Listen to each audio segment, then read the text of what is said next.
자, 여러분 반갑습니다. 감정평가사 민법 강의를 하게 된 고용수라고 합니다. 그 이전에도 12여 년 동안 해왔었습니다. 그래서 물론 민법은 뭐 몇십 년 동안 해왔고요. 감정평가사 1차 과목인 이 민법 과목 민법 총칙과 물권 각각 20문제씩 내어서 40문제가 나오죠. 1차 과목이고요. 막 차분히 공부하시면 법 논리대로 차분히 공부하시면 충분히 고득점을 할 수 있다. 뭐 장담하건대 90점을 훨씬 넘길 수 있다. 100점은 넘기지 못해요. 예. 그러니까 95점, 97.5 천천히 하면 전부 100점 맞을 수도 있어요. 그런데 문제는 이제 시간 싸움이다 보니까 1차 시간에 시간 싸움이다 보니까 조금 빨리 해야 되는 그런 필요성이 있기 때문에 훈련을 더 많이 해두시면 시간을 단축시키고 고득점하고 또 다른 과목도 시간 할애할 수 있고 이제 전체적으로 1차를 통과할 수 있고 이런 부분을 훈련할 필요가 있어요. 자, 그러면 민법은 어떻게 공부해야 되는가 보겠습니다.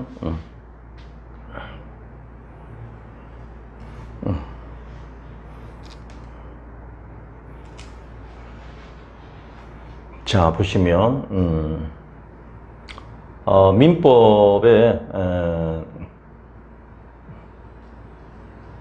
민법의 공부 방법을 어떻게 해야 될 것인가.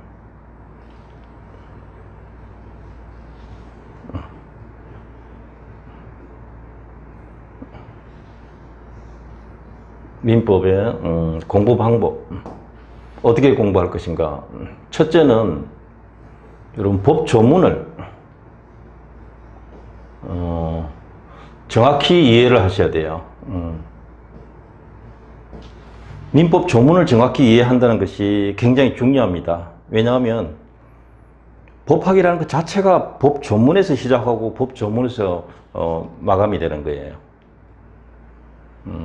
역사적으로는 개념 법학이라고 하는데요. 민법 조문의 말뜻을 정확히 이해하면 또 민법이 체계화되어 있기 때문에 그 논리에 따르면 법을 논리적으로 이해할 수 있다는 거죠. 그래서 법을 논리적으로 이해할 수 있게 되는 단계가 되면 법적 마인드가 생겼다 이렇게 표현해요. 네, 여러분 어느 정도 공부를 하다 보면 자연히 그렇게 됩니다. 그런데 제일 중요한 시발점이 법을 조문을 정확히 이해하고 논리적으로 해석해 들어가는 것, 그거 연습하시는 것이 제일 중요합니다. 군살 없이.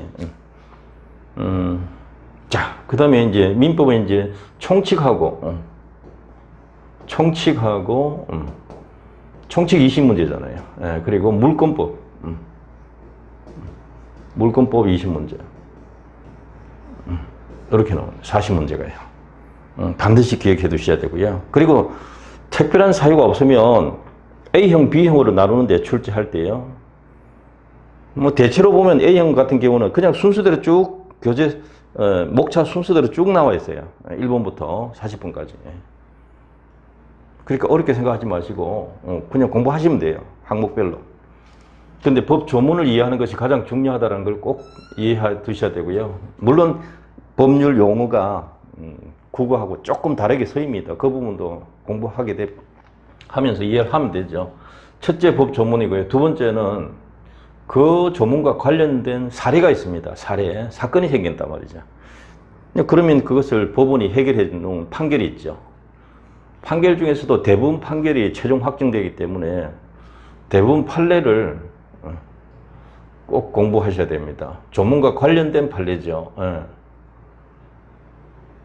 우리 교재에 이 판례가 충분히 수록되어 있습니다. 그러니까 제가 제작해 놓은 그 책에다가 책을 기준으로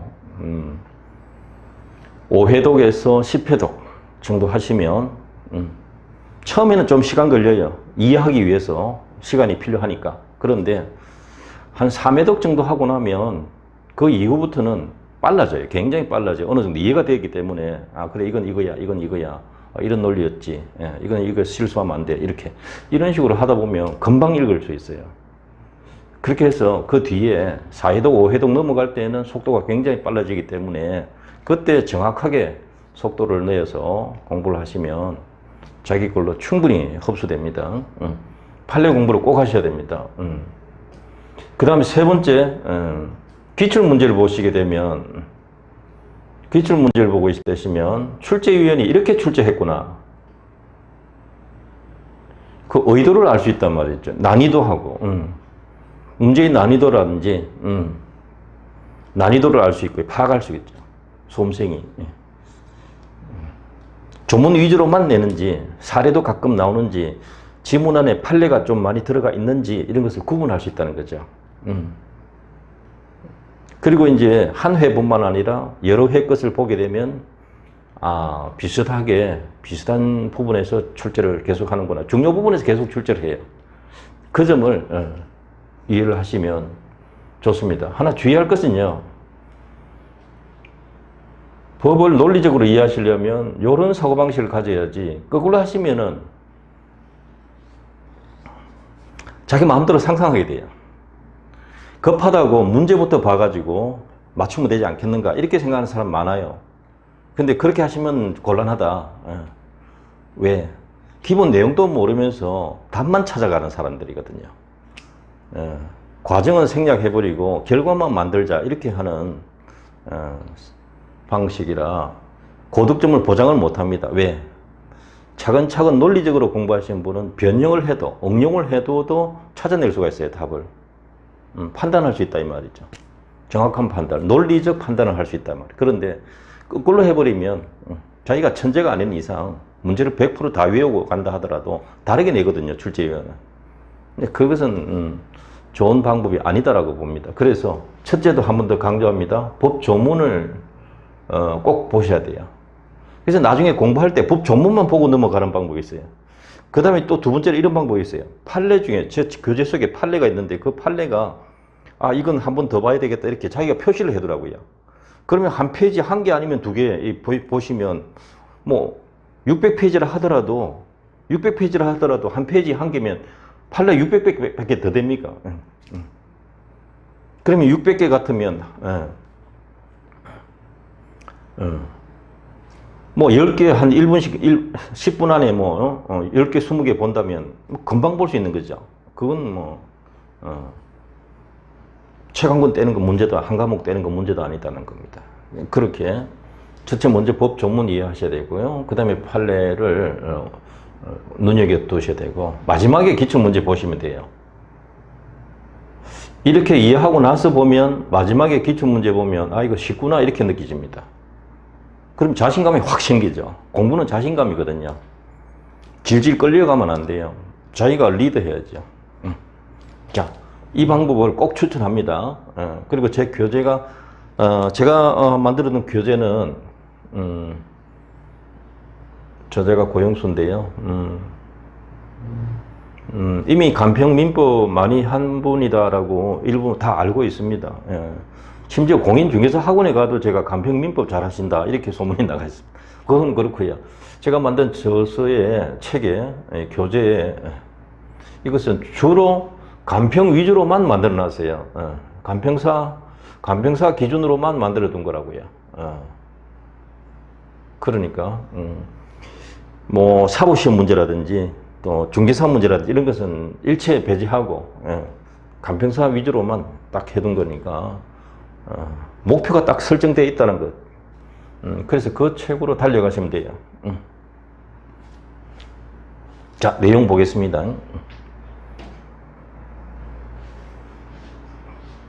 자, 그러면 민법이 무엇인가? 이것부터 알아야 되겠죠. 민법이 무엇인가? 민법의 뜻이 무엇인가? 민법의 뜻. 민법의 뜻. 자, 민법은 실질적으로는 사경제 주체로서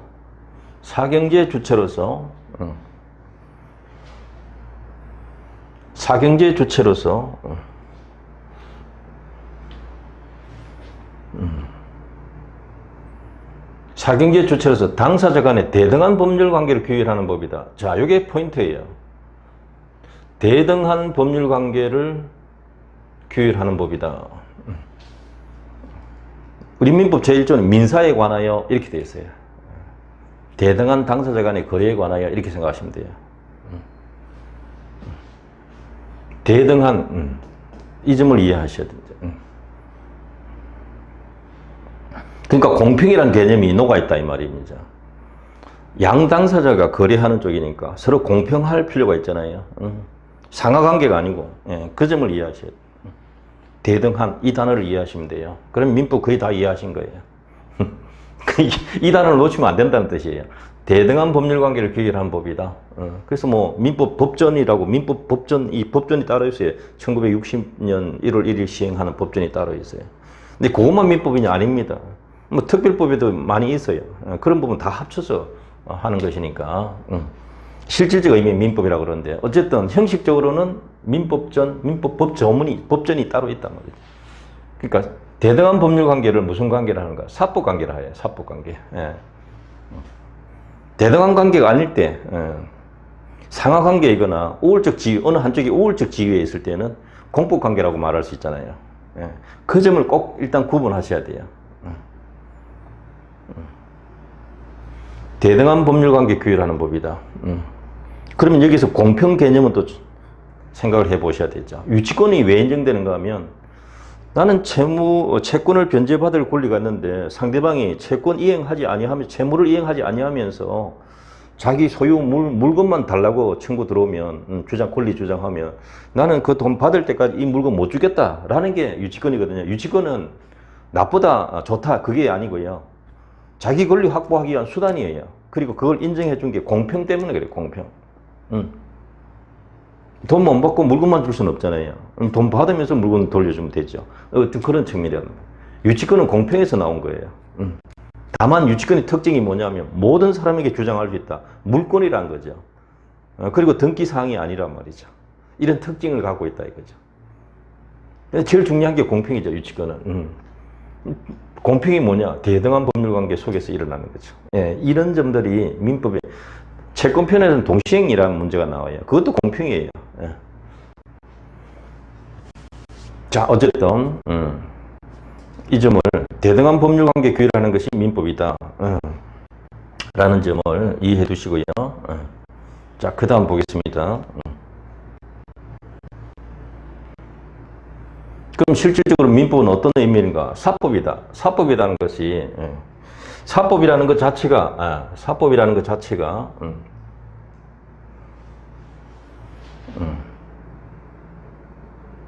개인과 개인 간의 대등한 관계의 법률 관계. 물론 국가나 자치단체가 당사자 일방이 될 수도 있어요. 그래도 양 당사자가 대등한 관계에서 거래할 때 사법이다. 이렇게 부르는 겁니다. 구체적으로 판례를 볼까요? 지방재정법에 의해서 준용되는 국가를 당사자로 하는 계약에 관한 법률이 있습니다. 이게 이제 공법에서도 한 번씩 시험 나오죠. 국가를 당사자로 하는 계약에 관한 법률이 있습니다. 요거 이해하셔야 되는데 지방재정법에서 이 법을 적용하겠다 이 말입니다. 그러니까 예를 들어서 지방자치단체가 거래할 때도 공공단체 중에 하나인 지방자치단체가 거래를 할 때 국가를 당사자로 계약에 관한 법률이 적용되어서 거래를 한다면 그러한 계약을 이제 예를 들어서 이제 공공계약이라고 그러거든요. 국가를 당사자로 계약에 관한 법률에 따라 자치단체가 당사자가 된 이른바 공공계약은 어느 한 당사자, 매도인이나 매수인 어느 한쪽이 자치단체가 되는 경우입니다. 그리고 공공계약인데 이것은 어떤 측면인가? 우월적 지위가 아니고 사경제 주체로서 상대방과 대등한 위치에서 체결하는 사법상의 계약이다. 이게 포인트입니다. 그러니까 민법이 적용되는 거죠. 이해되실 거예요. 사인 간의 계약과 다를 바 없다. 보세요. 개인과 개인 간의 계약과 다를 바가 없다. 그러니까 이 점을 이해하시면 되는 겁니다. 그러면 민법 적용되는 겁니다. 그에 관한 법령에 특별한 정함이 있으면 그게 따르고 그게 없으면은 사적 자치와 계약 자유의 원칙, 즉 사법의 원리가 그대로 적용된다. 사법이 적용된다. 민법이 적용된다. 이 말입니다. 국공유재산 관리청이 행정재산 사용수익을 허가한 다음에 그 사용수익 하는 자에 대하여 하는 사용수익 허가 취소는 순전히 사경제 주체로서 행하는 사법상 행위를 할 수 없고 관리청이 공권력을 가진 우월적 지위에서 행하는 것이다. 그래서 그것은 항고소송 대상이 되는 행정처분이다. 예.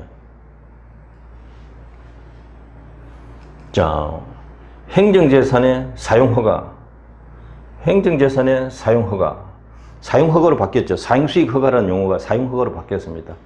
예. 이것도 행정처분이고요. 그것을 사용허가를 취소하는 것도 마찬가지로 공권력을 가진 행정청이, 관리청이 공권력을 가진 우월적 지위에서 행하는 것, 즉 행정처분이다 이거죠. 행정처분이 위법하면 취소소송 대상이 되거든요. 항고소송 대상이 되는 겁니다. 그러나 요약하면 지방재정법에 따르는 지방자치단체가 당사자 이른바 공공계약은 국가를 당사자라는 계약에 관한 법률이 적용되기 때문에 사경제 주체로서 상대방과 대등한 위치에서 체결하는 사법상 계약이다. 이것은 행정소송 대상이 아니죠. 이건 다투려면 민사소송 가야 되는 거죠. 그게 다른 겁니다. 사법관계, 공법관계. 그렇게 구분하시는 겁니다. 민법은, 특히 사법인 민법은 민법이 곧 사법이죠. 사법의 경우에 개인의 의사결정의 자유를 전제로 한 사적 자치의 원리가 지배된다. 민법은 여러분 꼭 기억하실 것이 개인의 의사가 표시되는 겁니다. 그렇게 해서 법률 관계를 유지하는 거예요. 법률 생활을 영위하는 거죠. 민법의 시작이 의사결정의 자유입니다. 꼭 기억하셔야 돼요.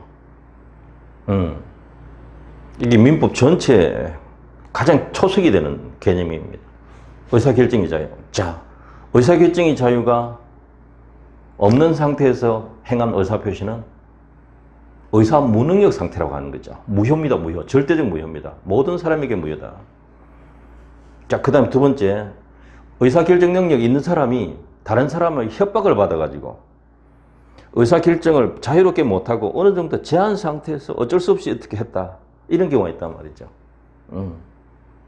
그거는 강박에 의한 의사표시고 취소할 수 있다. 이렇게 되어 있다. 민법은요. 그럼 그런 사유가 없어야 자유로운 의사결정 능력 있는 인간을 전제로 해서 자유로운 의사결정 능력 있는 것을 전제로 해서 의사가 표시되었을 때 그것은 완전하고 유효하다. 그렇게 할 수 있는 능력 가진 사람을 행위 능력자 이렇게 말하는 거죠. 그게 부족한 사람은 제한 능력자, 그게 아예 없다고 볼 수 있는 사람은 의사 무능력자 이렇게 행위 능력 제도가 있단 말입니다. 그게 왜 있는가? 의사결정의 자유, 이게 기본이 되기 때문에 나온 제도예요. 그럼 민법을 총괄적으로 바라볼 수 있는 거죠. 민법 속에서 헤매는 게 아니라 민법을 내려다보면서 이해를 하게 된단 말이에요. 제한 능력자, 의사 능력 문제구나. 보호해야 되겠네. 행위 능력자, 스스로 결정할 수 있으니까 책임을 다 져야 되겠네. 그게 사적 자치라는 게 자기가 스스로 결정한다는 거죠. 사적 자치. 의사표시 자기가 한다는 거죠. 계약 자유 원칙. 야, 그런 점들이 어려운 단어가 아닙니다. 의사결정의 자유를 전제로 한다. 이 점을 꼭 이해를 하셔야 돼요. 그래서 이런 게 있죠. 평생 동안 이혼하지 않겠습니다. 각서, 무효다. 왜 무효일까요? 평생 동안 이혼하지 않겠다. 각서가 무효다. 왜? 자기가 의사결정할 수 있는 능력이 있는 사람인데 그걸 아예 못하게 하는 그런 각서를 유효라고 하면 되겠는가 이 뜻이에요. 그럼 민법이 그건 허용할 수 없다. 왜? 그래서 의사결정 능력이 있다. 의사결정의 자유가 있고 표시 자유가 있는데 그걸 못하게 하면 안 된다는 거죠. 그래서 그것은 반사회적 법률 행위로서 무효다. 민법의 틀을 벗어나는 무효입니다. 자, 의사결정의 자유가 얼마나 중요한지 아시겠죠? 그런데 공법은 헌법을 기초로 해서 법치주의가 지배됩니다. 지금 현재 법치국가 아닙니까? 법치국가의 가장 기본되는 법, 시작되는 법이 헌법이에요. 독일에서는 헌법을 아예 기본법이라 그래요. 한국에서는 종전에는 최고법이라는 말을 해요. 제일 위에 있는 법이다 이렇게 했는데 법이 제일 위에 있는 게 아닙니다. 가장 기본적인 규범이 있죠. 반드시 지켜야 하는 규범을 최고법이다 이렇게 최고라는 단어는 그러면 최저법이 있습니까? 그럴 필요 없어요. 가장 기본적인 법이다. 토대가 되는 법이다. 바탕이 되는 법이다. 디딤돌이죠. 디딤돌. 디딤돌을 최고라고 할 필요 없죠. 가장 기본이다. 뿌리가 된다. 튼튼한 뿌리죠. 그게 법치주의를 규정하고 있습니다. 자, 이것은 공법에서 잘 이해를 하셔야 돼요. 우월적 관계에서 국민을 위한 행정. 자, 그거는 공법이고요. 어쨌든 법률의 근간 법의 지배가 공법의 기본 원리고요. 법치주의, 헌법을 이해를 해야 되는 거죠. 우리나라 고위 공무원들, 학업 공무원도 마찬가지예요. 헌법은 반드시 시험 쳐야 돼요. 대통령도 헌법 시험 치고 대통령 자격 따져야 되겠죠. 여담입니다. 자, 민법은 사칙 자치 원리가 지배된다. 그리고 일반법이다. 일반법이라는 것은 가장 기본되는 법이다. 사법 관계에서 가장 기본되는 법이다. 거기에 부족한 것이 있으면 특별법 만들면 돼요. 일반법과 특별법. 오케이. 그렇게 하시면 돼요. 민사특별법 있잖아요. 주택임대차보호법, 예. 가등기 담보 등에 관한 법률, 예. 이런 게 집합건물의 관리 및 소유에 관한 법률, 예. 이런 법들이 한 문제씩 나오죠. 예. 그게. 자, 그 다음 중요한 단어가 나왔습니다. 대등한 관계를 규율한다 했는데 민법은 그럼 뭘 규율하고 있는가? 누가 누구에게 무슨 권리가 있는가? 이걸 규정하고 있어요. 권리 의무에 관한 법입니다. 그래서 권리 의무의 존재에 관한 법이다. 이게 실체법이란 뜻이에요. 권리 의무의 존재에 관한 법이다. 실체법. 형식적 민법은 60년 1월 1일 시행된 민법 전을 뜻합니다. 별로 시험 출제할 게 없죠. 그게 다니까. 그 다음에 민법, 법원. 법원 이걸 꼭 여러분 이해하셔야 돼요. 법원. 법원이 무슨 뜻인가? 법의 근원 이렇게 근원 원자를 쓰고 있는데요. 법원이란 말이. 법의 존재 형식. 어떤 형태로 법이 존재하는가? 존재 형식. 인식 근거. 법원이란 단어는 관청 개념이 아니고요. 민사사건에 어떤 법을 적용할 것인가, 어떤 형태로 존재하는가, 법이. 그게 법원이라 하는 거죠. 법의 존재 형식. 자, 이 분야에서는 한 문제씩 나옵니다. 특히 성문법도 출제하지만 관습법도 출제하거든요. 관습법이 시험에 한 번씩 꼭 나오니까 여러 번 나오셔서 여러분 나중에 책을 보시면 아시겠지만 이건 이제 공부를 해둬야 되는 자리죠. 자, 보세요. 민사에 관하여 조금 전에 했죠. 당사자 간의 대등한 법률 관계에 관하여 이렇게 기억하시면 돼요. 대등한 법률 관계에 관하여, 민사에 관하여. 예. 이게 꼭 개인과 개인만 적용되는 게 아니라 국가자치단체도 대등한 관계에 들어가면 사법 관계가 적용된다. 금방 우리가 판례를 봤죠. 예. 그 다음에 법률의 규정이 없으면 이 말은 첫째 법률에 따르고 두 번째 법이 없으면 어떻게 할 것인가? 관습법에 의하고. 이 부분, 이 판결을 보시면, 이 법 조문을 보시면 법률 규정이 없을 때 관습법에 의한다 이렇게 하니까 관습법의 역할은 법률보다 우위에 있는 것이 아니고 법률이 없을 때만 적용되는 거니까 결과적으로 보충적 효력성이라는 말이 이렇게 해서 나오는 거죠. 보충적 효력성. 보충적 효력성. 보충적 효력성. 보충적 효력성.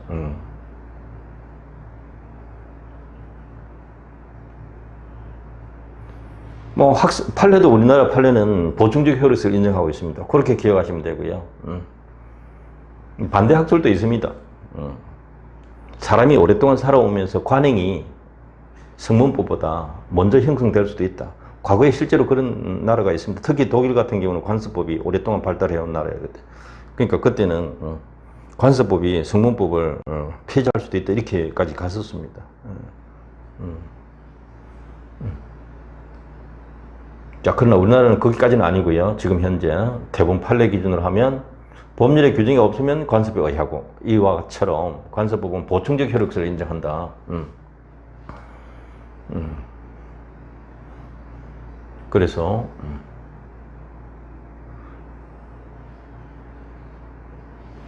그다음 관습법이 없으면 어떻게 하는가? 조리에 따릅니다. 조리. 조리는 사물의 본성이에요. 사물의 본성. 자연의 이치, 사물의 본성. 크게 말하면 그렇게 말해요. 칸트는 합리적 이성 이렇게 말하기도 합리적 이성. 민법에서는 신의칙이라고 그래요. 신의칙. 신의 성실의 원칙. 자, 이런 상태에 이제 보겠습니다. 법원 보겠습니다. 법원.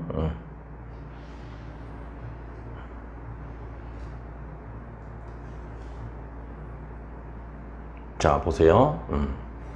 법의 존재 형식이다. 또는 인식 근거다. 금방 말씀드렸잖아요. 어떤 형태로 있는가? 성문법으로 있는가? 불문법으로 있는가? 이렇게.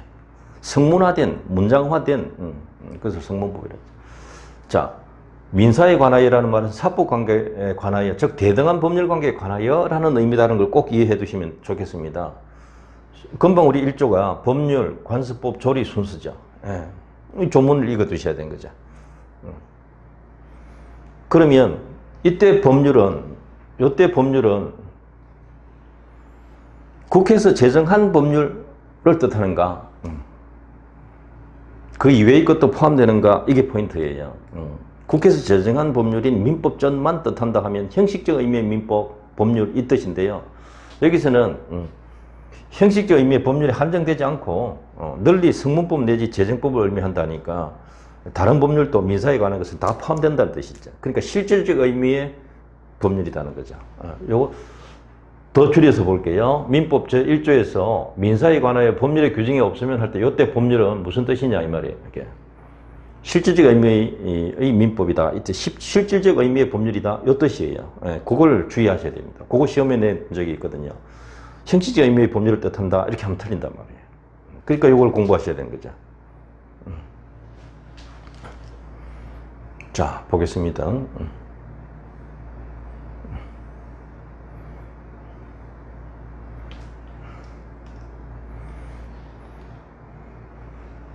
자, 보시면 여기서 성문법 봅니다. 민법제들은 형식적 의미의 민법도 당연히 법원에 포함되고요. 민사특별법도 포함된다. 가등기 담보 등에 관한 법률, 집합 건물의 소유 및 관리에 관한 법률, 주택이나 상가, 임대차 보호법 이런 것들이 포함된다. 부동산 등기법도 포함되고요. 민사에 관한 것이니까, 민법에 관한 것이니까. 그 다음에 대통령의 민법전 포함되고요. 민법전 포함되고요. 그 다음에 대통령의 긴급명령과 긴급재정경제명령, 요거는 법률과 동일한 효력이 있습니다. 이 부분이 민사에 관한 것이면 법원이 되는 겁니다. 물론 시험에 나온 적이 있습니다. 보세요. 93년도 금융실명거래 및 비밀보장에 관한 긴급재정경제명령 이런 부분이 민사에 관한 것이기 때문에 민법의 법원이 된다는 겁니다. 대통령의 긴급명령과 긴급재정경제명령 하나 제목 기억해 두시고요. 행정기관에서 제정되는 법규명령, 대부분 규칙, 뭐 공탁, 등기 이런 부분, 자치단체가 제정한 자치법규, 조례와 규칙 이것도 포함됩니다. 그것이 민사에 관한 것이라면 법원이 되는 겁니다. 꼭 이해해 두셔야 됩니다.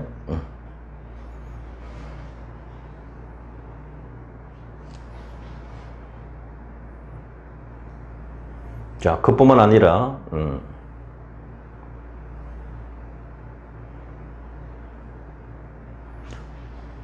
헌법에서 체결 공포된 조약과 헌법에서 체결된 자 보세요.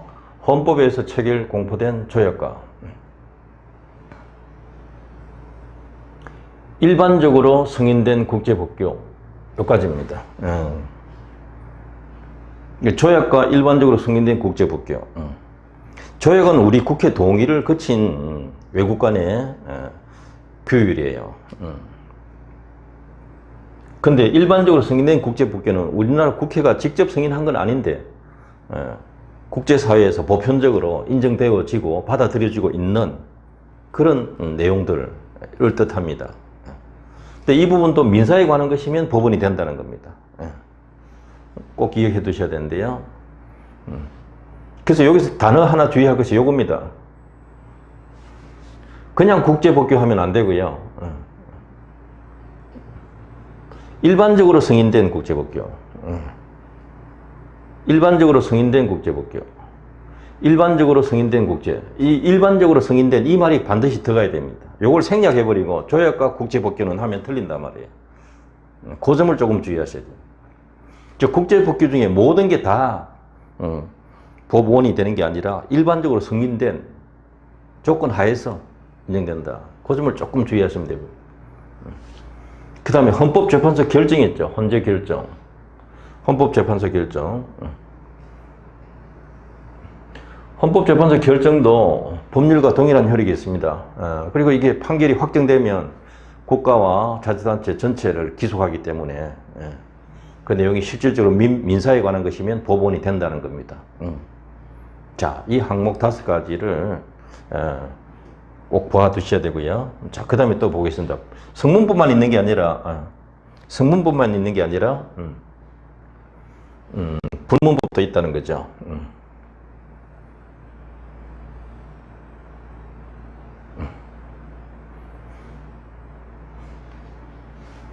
관습법인데요. 이 관습법이 출제 잘 됩니다. 꼭 봐두셔야 돼요. 잘 봐두셔야 돼요. 이 판례를 미리 딱 제가 정확히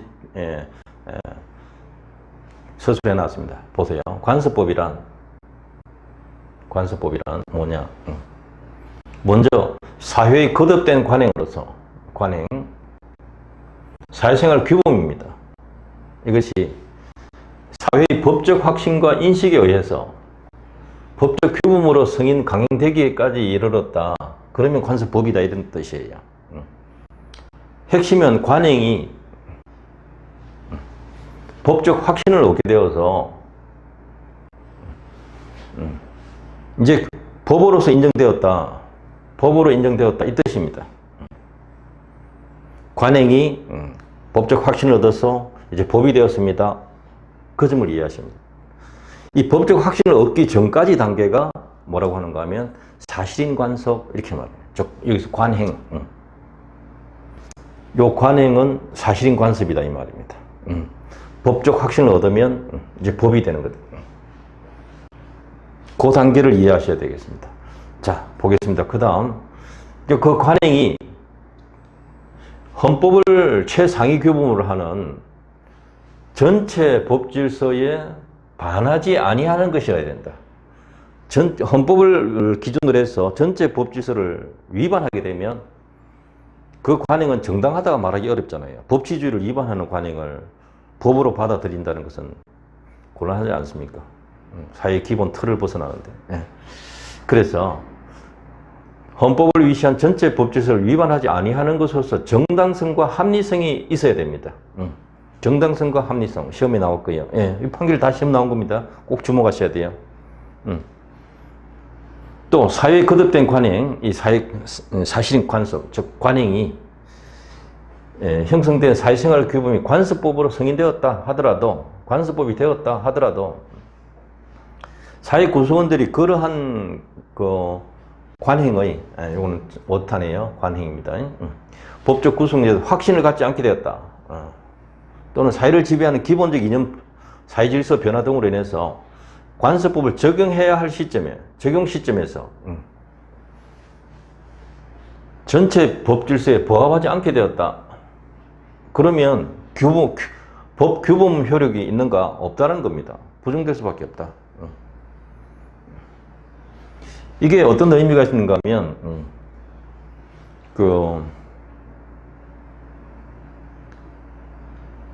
종종호는 성년으로 된 남자로만 된다. 사실인 관습이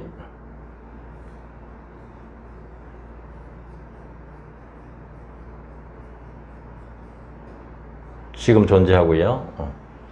시간이 이렇게 감에 따라 어느 시점에 가서 법적 확신을 얻게 된다. 법적 확신을 얻게 된다. 그런데 이것이 나중에 판결을 통해서 나타납니다. 판결을 통해서. 법원의 판결을 통해서 이것이 하나의 규범적 내용으로 나타나게 된다. 표현된단 말이죠. 자, 사실인 관습이 법적 확신을 얻게 되면 관습법이 돼요. 관습법이 되는데, 관습법. 확신을 얻었으면 벌써 관습법이 돼요. 관습법이. 물론 판결을 통해서 나타나죠. 그러면 관습법이 판결이 선고됐을 때 성립하느냐 아니다라는 겁니다. 이게 시험에 한번 나온 적이 있는데요. 법적 확신 얻은 대로 소급합니다. 소급해서 과거로 거슬러 가는 것을 소급을 합니다. 소급해서 성립한다.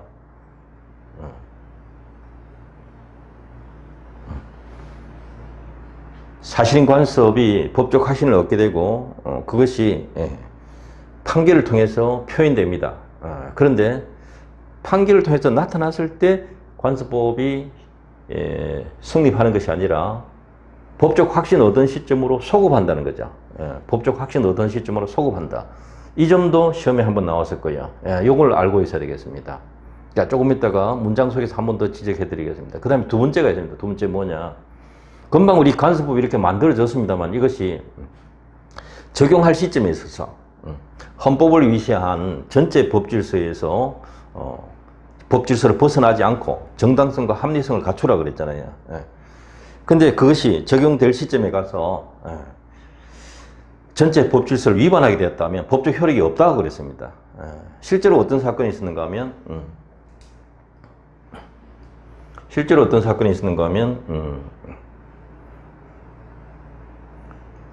종중원은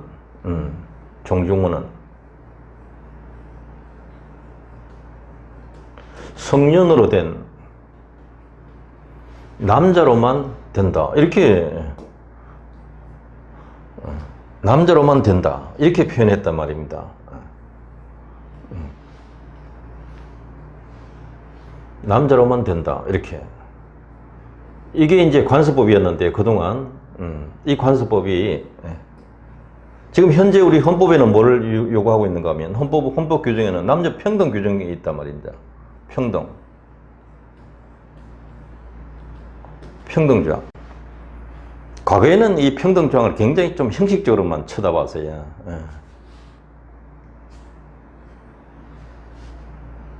그러니까 근간에 왔어야 90년도 중반에 왔어야 이게 문제가 되었고, 물론 소가 제기되어야 판결을 내리죠. 근데 종중원은 성년 남자로만 된다 이렇게 하는 이 유교적 관습법 평등원칙 위반이다. 그래서 무효다는 거죠. 이 관습법. 그래서 성년 남자로 되는 게 아니라 남자를 빼야죠. 남녀 다 돼야 되니까 성년으로 된다. 그러면 이게 여기서 또 시험에 한번 나온 적이 있어요. 지금 현재 민법 전문상으로는 19세에 달한 자는 성년이 되지 않습니까? 그러면 19세에 달하지 않았다. 19세가 되지 않았다. 그러면 종중은 될 수 없다. 이게 맞는 정답으로 시험 나왔단 말입니다. 이렇게 반대 해석도 하지. 19세에 달함으로써 성인이 된다 이 말은 19세에 달하기 전까지는 성인이 아닙니다라는 말이죠. 이렇게 문장을 뒤집어서 해석하는 부분을 반대 해석이라고 합니다. 이러한 논리를 꼭 연습하셔야 돼요. 그래서 공부를 어느 정도 하신 분은 법 조문만 보시되 그것을 반대 해석하는 연습하시면 법을 굉장히 빨리 정확하게 이해를 하고 속도가 빨라지는 겁니다. 자, 이런 부분 관습법은 이제 위헌무효죠. 헌법을 위반한 거니까.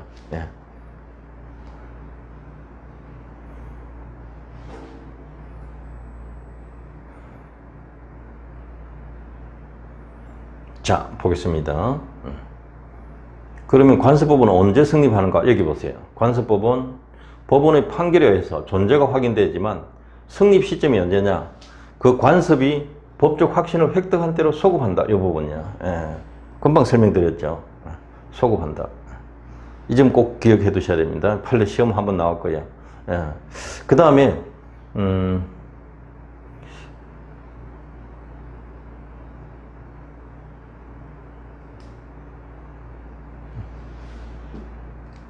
자, 그 다음에 법령과 같은 효력받는 관습법은 당사자 주장에는 증명을 기다림 없이 직권으로 확정한다. 이게 시험에 잘 나와요. 이 부분 관습법은 법이다라는 거죠. 관습법은 법이기 때문에 법원이 직권으로 판단해야 돼요. 자, 그러면 성문법이 있을 때 관습법은 어떤 효력을 갖는가? 조금 전에 한번 설명드렸죠. 제1조에서 법률이 없는 경우에 관습법을 한다 그랬습니다. 그래서 보충적 효력설이라는 거죠. 보충적 효력설. 이 점을 기억해 두셔야죠. 즉 법률 내지 성문법 규정이 없을 때 보충적으로 적용된다. 제1조 근거로. 변경적 효력서나 대등적 효력서는 법률과 대등하다 아니면 법률을 변경할 수도 있다. 즉 법률보다 우위에 있다. 이렇게 보는 견해입니다. 참고만 하시면 되고요. 자, 특별 규정이 있습니다. 어떤 게 특별 규정이냐면 민법 185조에서는 뭐라고 하는가? 민법 185조 여기서는 뭐라고 하는가 하면 물권은 법률 또는 관습법에 의하는 외에 임의로 창설하지 못한다. 이렇게 법 조문이 물권 법정주의에 관한 민법 185조 물권법 첫 번째 조문이거든요. 물권법 첫 번째 조문. 이때 물권 성립은 법률 또는이라고 되어 있기 때문에 법률로도 되고 관습법으로 된다 이 뜻이에요. 여기서는 지금 대등하게 보이잖아요. 지금. 그래서 대등하게 규정한 예외다. 1조에 대한 예외다 이렇게 보시면 됩니다. 근데 또 상법에는 또 다른 게 하나 있습니다. 상사에 관하여 상법 규정이 없으면 이 본법이 상법입니다. 상사에 관하여 상법의 규정이 없으면 상관습법에 의하고 상법이 우선이고 상관습법이 보충적이죠. 근데 상관습법이 없으면 어떻게 하는가? 민법에 따른다. 이렇게 되기 때문에 상법은 민법의 특별법이거든요. 그렇게 하면 돼요. 민법은 일반법이라 했잖아요. 근데 상인들이 적용되는 법이 상법이고요. 이 법률이 없으면 상관습법이에요. 상관습법이 없으면 민법이 한다. 그러니까 그걸로 얘기해보세요. 민법보다는 상관습법이 우선하죠. 특별법이니까 그래요. 이 부분이 시험에 한번 나와서 설명드리는 겁니다. 그래서 보세요. 상관습법은 민법 전에 우선한다. 민법이 일반법이고 상법은 특별법이다. 이렇게 생각하시면 돼요. 그러니까 민법보다 상관습법이 우선하죠. 다만 상법보다 우선하지는 못하죠. 상관습법이. 그러니까 상법, 법률, 두 번째 상관습법, 그 다음에 없으면 민법. 자, 그렇게 되는 겁니다. 자, 판례가 인정하는 관습법상 물권이 있습니다. 주목하실 것이 분묘기지권. 분묘기지권 타인 토지에 분묘 설치한 자는 일정한 경우에 그 분묘기지에 대해서 지상권 유사 관습상 물권 취득한다. 자, 여기서 이거 하나 기억하실 게 있습니다. 분묘기지권이 뭔가? 분묘기지권이 뭔가? 판례가 지상권 유사 관습상 물권 이렇게 표현하고 있어요. 지상권 유사 관습상 물권 이렇게. 분묘기지권이라는 것은 지상권 유사 관습상 물권이다. 이 점을 이해하셔야 됩니다. 자, 분묘기지권은 어떤 경우에 성립하는가? 세 가지가 있습니다. 보겠습니다. 분묘기지권.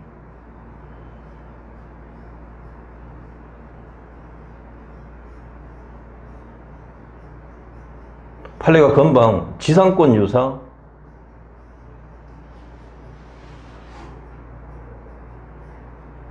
관습상 물권이다 이렇게 했잖아요.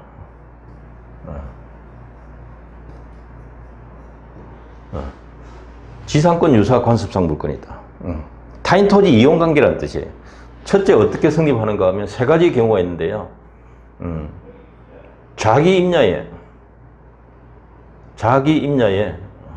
봉분을 설치합니다.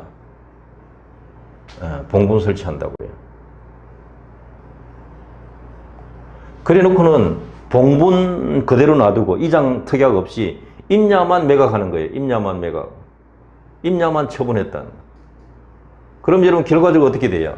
타인 임야에 자기 봉분이 있잖아요. 조상 봉분이 있잖아요. 그러면 제자 지내려면 어떻게 해야 되겠어요?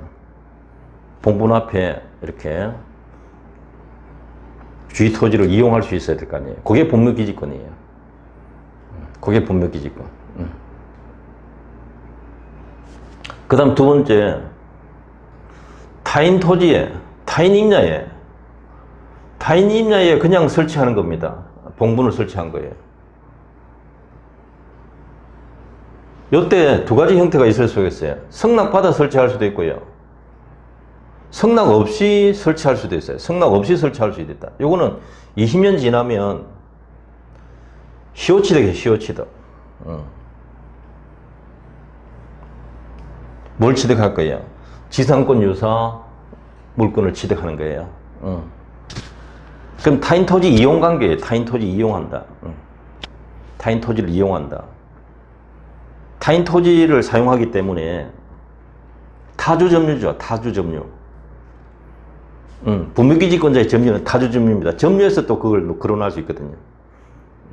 타주점유. 결국 세 가지죠. 자기 임야에 봉분 설치하고 이장 특약 없이 임야만 처분했다. 그러면 제사 지낼 수 있는 땅 사용권은 있다고 인정해야 될 것이고요. 타인 임야에 함부로 설치했는데 봉분 설치했는데 성납고 받아 하는 경우 그건 인정해도 좋다는 뜻이죠. 사용하라고 제사 지내도 제사라는 게 1년에 1년에 360일 늘 오는 거 아니지 않습니까? 1년에 서너 번 갈까 말까잖아요. 명절에. 그러니까 뭐 그 정도야 허락해줘도 될 수 있죠. 물론 이제 개발하려면 허락 안 할 수도 있죠. 성낙 없이 뭐 좋은 명당에다가 성낙 없이 설치했다. 물론 이장하라고 청구 들어올 수도 있습니다. 그렇지만 20년 지나면 어떻게 된다? 시효치도가 있다. 이 제도가 있다는 거죠. 최근에는 장사에 관한 법률이 시행되기 때문에 함부로 남의 땅에 설치 못하게 되어 있습니다. 그래도 뭐 이럴 수가 있다는 거죠. 자, 그렇게 참고하시면 되겠습니다.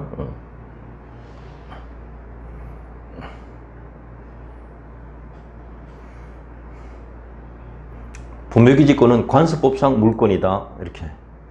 단지 등기사항 아닙니다, 이거는. 시효치도 하더라도 그 지료가 무상이에요. 그것도 시험에 한번 나온 적이 있어서 구체적으로 가서 또 나중에 보겠습니다. 어쨌든 분묘기지권은 봉분이 존재하고 제사 지낼 수 있는 남의 땅 이용하는 관계다. 예를 들어서 자기 땅에 봉분이 있다. 분묘기지권이란 말을 할 필요가 없어요. 자기 땅 자기가 마음대로 쓰는데 누가 뭐 그런 권리 인정할 필요가 뭐 있습니까? 논할 필요가 없죠. 타인 토지에 분묘 설치가 되어 있을 때 이용권이다. 지상권 유사 관습상 물권이다. 이 점을 이해하시고요. 또 있습니다. 자, 관습법상 법정지상권이라는 거 제목 기억해 두셔야 돼요. 그냥 제목만 시험에 나오기도 하거든요.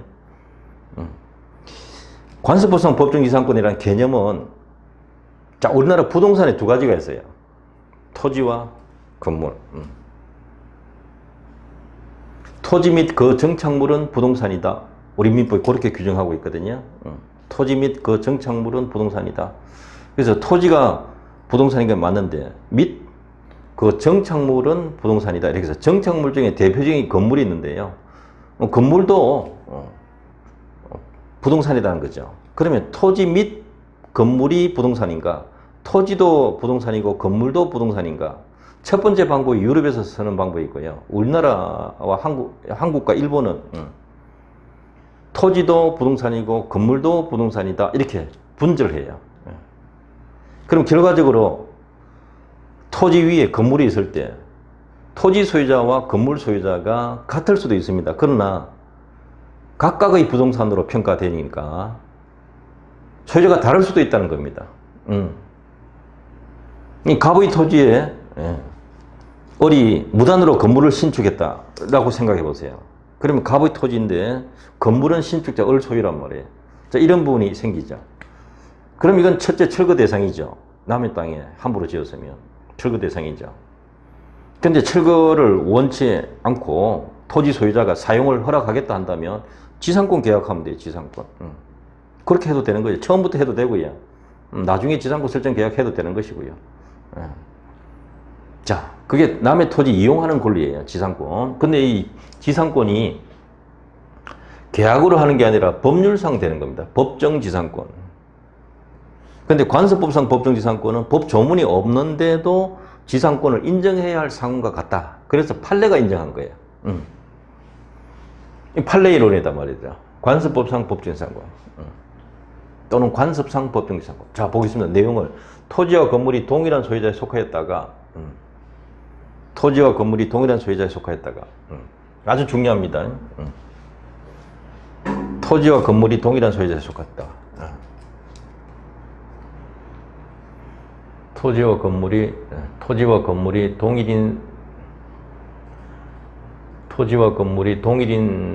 동일한 소유자에 속하였다가 이게 중요해요.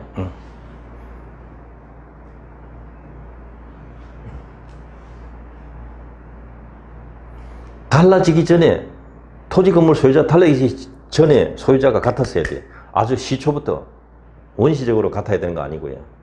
달라지기 직전에만 같으면 돼요. 그게 포인트예요. 그 다음 매매 기타 원인으로 소유자가 달라진다 했잖아요. 매매 기타 원인으로 달라지는 경우가 법 조문이 없어서 판례가 인정한 거예요. 그러면 토지 건물이 동일인 갑 소유였는데 건물만 매매로 을에게 이전했다 하면 건물 소유자는 갑의 토지에 자기 건물이 있는 거잖아요.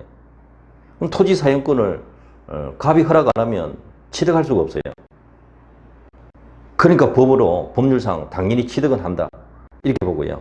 단지 사용료는 당사자가 결정하든지 안 되면 법원에 청구해라. 법원이 결정해 줄게. 이렇게 하는 거죠. 권리하고 사용료하고 또 구분하셔야 됩니다. 어쨌든 그렇게 해서 매매 등으로 소유자가 달라진 경우에 건물 철거 특약이 없어야 돼요. 토지 매도하고 건물 뜯겠다 하면 나중에는 토지만 존재할 거잖아요. 그러니까 건물을 위한 법정 지상권 인정할 필요가 없잖아요. 그래서 건물이 존재해야 돼요. 건물 철거 특약이 없어야 돼요.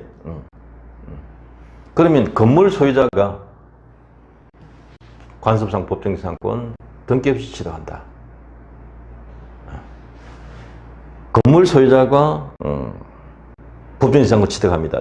법정 지상권 나오면요 반드시 건물 소유자를 찾으셔야 돼요. 건물 전세권자나 임차인 찾으시면 안 돼요. 물론 건물 소유자가 법정 지상권 있으니까 건물 전세권자도 지상권 효력에 미치는 거죠. 그런 점을 이해하시면 되겠습니다.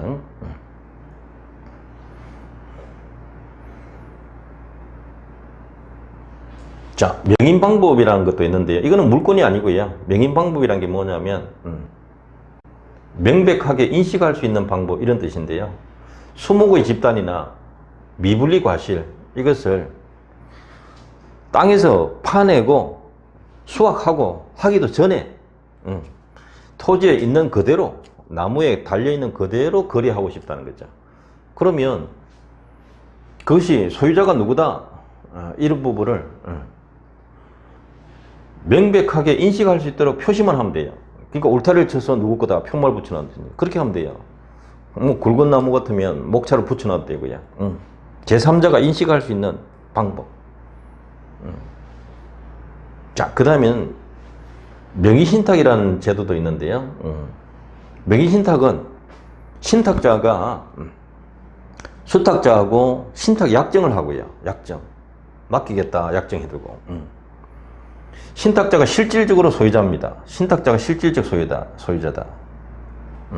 그런데 등기 명의를 누구한테 해두는가? 명의수탁자 앞으로 해두는 거예요.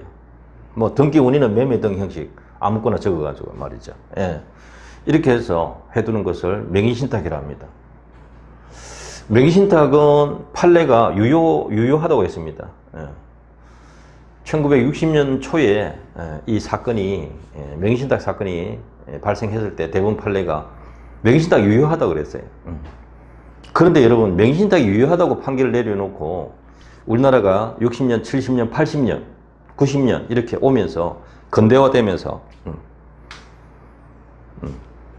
부가 정대되니까 사람들이 1가구 1주택이 아니라 2주택, 3주택 이렇게 주택수를 늘려나가죠. 부자들은.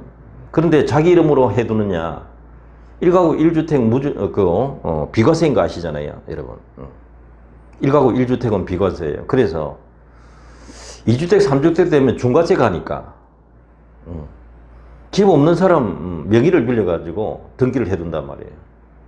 그럼 나중에 그걸 처분하더라도 양도소득세 내지도 않고요. 세금도 안 낸단 말이죠. 그럼 결과적으로 이런 명의신탁이 유효하다고 그냥 내버려 두니까 결국 가진 자들이 명의신탁을 많이 활용해가지고 결국은 탈세하는 거죠. 탈세.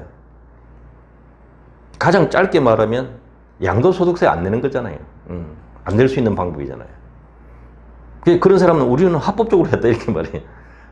규제하는 법이 없었으니까 그래서 만들었습니다.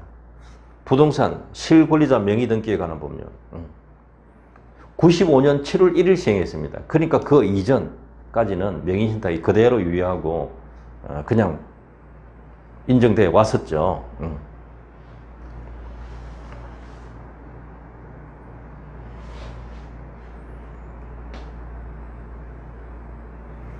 자, 95년 7월 1일 시행되었습니다. 지금 현재 이 시점에서는 명의신탁은 대부분이 탈세 목적이었기 때문에 명의신탁 법 만들어가지고 무효를 처리하자 이렇게 만들어버린. 그래서 보세요. 탈세 목적 등이 있는 명의신탁 원칙 무효다. 이게 포인트입니다. 근데 예외가 있어야 되겠죠. 탈세 목적이 없는 사람은 어떻게 할 거냐. 그건 유효하라고 그대로 인정해야 됩니다. 그래서 예외적으로 탈세 목적이 없는 세 가지 유형이 있습니다. 종중재산, 법률혼 부부, 종교단체 명의신탁은 예외적으로 유효하다. 세 가지만 유효합니다. 예. 명의신탁도 우리가 물권법 마지막에 시험에 나옵니다. 이 법도 부동산 실명법도 알아두셔야 됩니다. 그때 가서 또 상세히 보도록 하고요. 그 다음에 또 뭐가 있는가 보세요. 양도담보라는 게 있습니다. 이것은 관습법상 제도인데요. 채권 담보 목적으로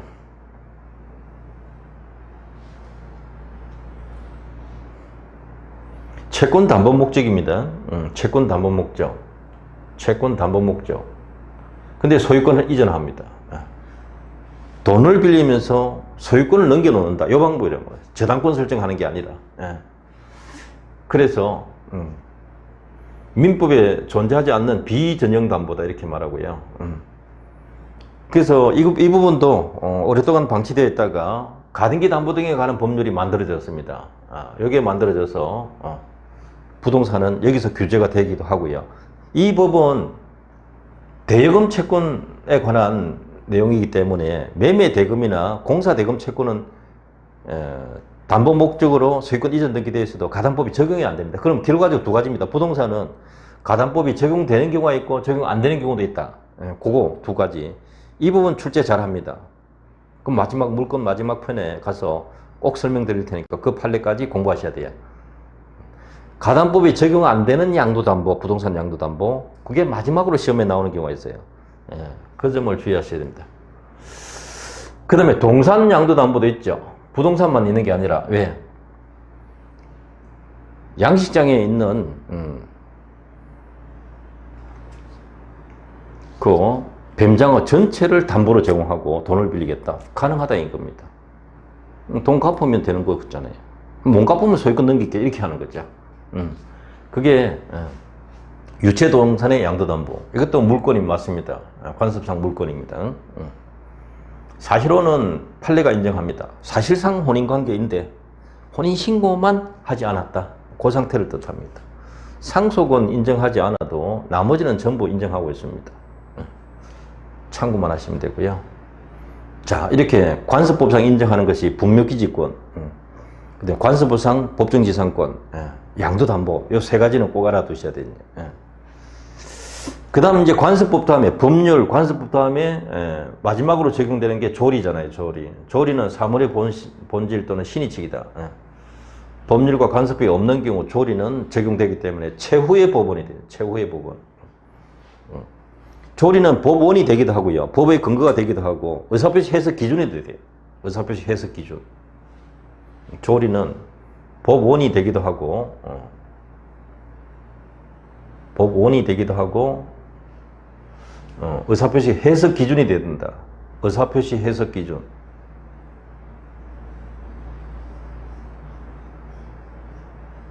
이런 측면에서 거론할 수 있고요.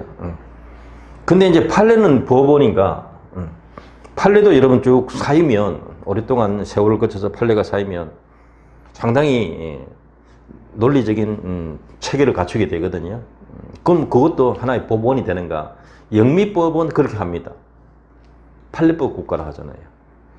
근데 대륙법 쪽에서는 거의 인정 안 하고 있습니다. 독일, 한국 이쪽은. 자, 보세요. 그러나 우리나라는 법원조직법 제8조에서 상급법원의 판결이 하급심을 기속한다. 요 조문이 딱 하나 있는데요. 그것은 어디에 적용되는가? 요것 주의하셔야 돼요. 그 사건에만 적용돼요.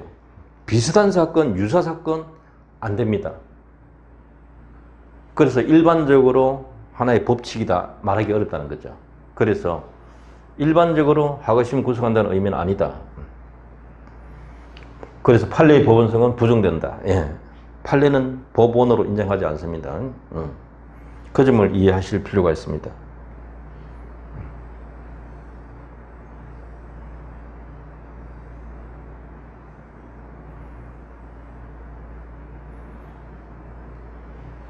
자, 여기서 하나만 더 짚고 넘어갈게요. 우리가 뭘 짚고 넘어가야 되는가 하면 아까 관습법상 법정지상권, 관습법상 법정지상권, 관습법상 법정지상권. 이걸 잠깐 보면 자 이렇습니다. 여기 토지와 건물이 동일인 소유예요. 동일인 소유. 토지 건물이 동일인 소유였다가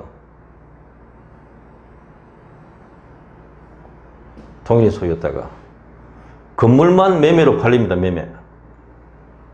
매매 등으로 팔린단 말이죠. 을에게 소유권 이전했다. 건물에 대해서 소유권 이전되는 순간에 어떻게 되는가? 토지 사용권 생긴다는 거죠. 그게 지상권이에요. 지상권. 관습상 지상권. 등기 없이 취득한다는 겁니다.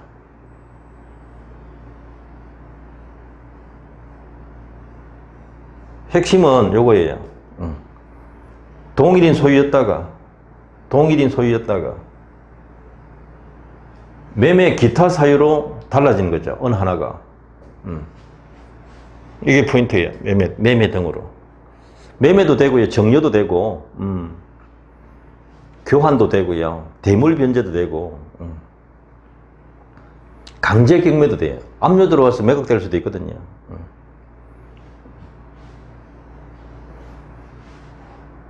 그러면 결과적으로 건물 소유자가 딱 달라지는 순간이 언제냐 하면 등기되는 순간이잖아요. 아니면 경매 같으면 대금 완납하는 순간. 그 시점에 지상권은 관습법상 법정지상권 등기 없이 취득한다. 이게 포인트예요. 등기 없이. 다른 사람한테 주장할 수도 있어요. 토지 소유자가 바뀌었다. 제3자에게 토지 소유자가 바뀌었다 하더라도 제3자에게도 등기 없이 주장할 수 있다. 예. 다만 처분하려면 등기해야 돼요. 이것을 처분하려면 등기해야 된다. 양도한다. 양수인 병이 있다. 그러면 병은 건물 부분은 이전 등기해야 취득하잖아요. 근데 지상권은 어떻게 하는가? 지상권도 이전해야 취득하는 거죠. 이게 포인트예요. 자, 이 사례는 판례 사례가 있고요. 시험에 가끔 나오는 사례입니다.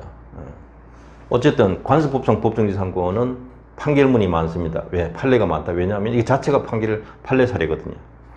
그래서 그때 가서 물권법에 가서 또 보기로 하겠습니다. 자, 이번 시간 여기까지 하고요. 다음 시간에 민법의 기본 원리 보겠습니다.